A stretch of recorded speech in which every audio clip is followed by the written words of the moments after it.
1970-കളിൽ ഇംഗ്ലണ്ടിലാണ് Christopher നോളന്റെ ജനനം. അദ്ദേഹം തന്റെ ആദ്യത്തെ ഫീച്ചർ ഫിലിം 1998-ലാണ് നിർമ്മിക്കുന്നത്. ഫോളോയിങ് എന്നാണ് ആ ഫീച്ചർ ഫിലിമിന്റെ പേര്. അന്നത്തെ കാലത്ത് അദ്ദേഹം തന്റെ ആദ്യ ചിത്രം നിർമ്മിക്കുന്നത് വെറും 5 ലക്ഷം രൂപ, അതായത് ഇന്ത്യൻ മണി 5 ലക്ഷം രൂപയ്ക്കാണ് 1998-ൽ.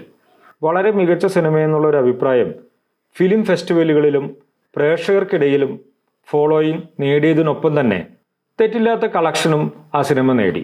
5 ലക്ഷം മുടക്കി നിർമ്മിച്ച സിനിമ 40 ലക്ഷം രൂപ കളക്ഷൻ നേടിയെടുത്തു.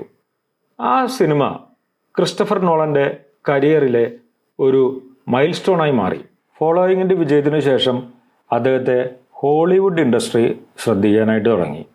അദ്ദേഹം ആഗ്രഹിച്ച രീതിയിലുള്ള സിനിമകൾ നല്ല ബഡ്ജറ്റിൽ ചെയ്യാനായിട്ടുള്ള ഒരു ഭാഗ്യം അല്ലെങ്കിൽ സാഹചര്യം അദ്ദേഹത്തിന് കൈവന്നു. 2005 മുതൽ 2012 വരെ റിലീസായ ദി ഡാർക്ക് നൈറ്റ് സീരീസിലുള്ള 3 സിനിമകൾ, അതായത് നമ്മളുടെ ബാറ്റ്മാൻ സിനിമകൾ, അത് നല്ല വലിയൊരു ബഡ്ജറ്റിൽ, അതായത് 2000 കോടി രൂപ ആയിരുന്നു ആ 3 സിനിമകളുടെയും കൂടി ബഡ്ജറ്റ്.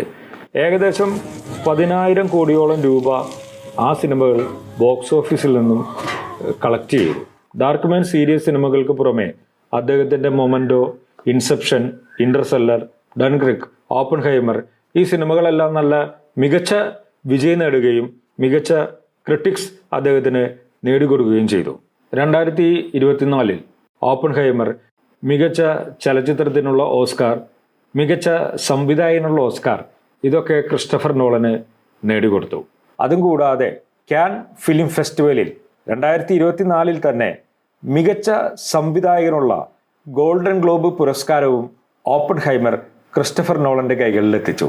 ഇത്രയൊക്കെ കേട്ടോടുകൂടി ആള് ചില്ലറ പുള്ളിയല്ലാന്ന് നിങ്ങൾക്ക് മനസ്സിലായി കാണുമെന്ന് ഞാൻ വിചാരിക്കുന്നു. അദ്ദേഹത്തിന്റെ സ്റ്റോറി ടെല്ലിങ്ങിന്റെ സവിശേഷതകളിൽ പ്രധാനമാണ് സ്റ്റോറികൾ നേരെ പറയുന്നതിന് പകരം എപ്പോഴും ഒരു നോൺ ലീനിയർ സ്റ്റൈലിലാണ് അദ്ദേഹം പറയുക.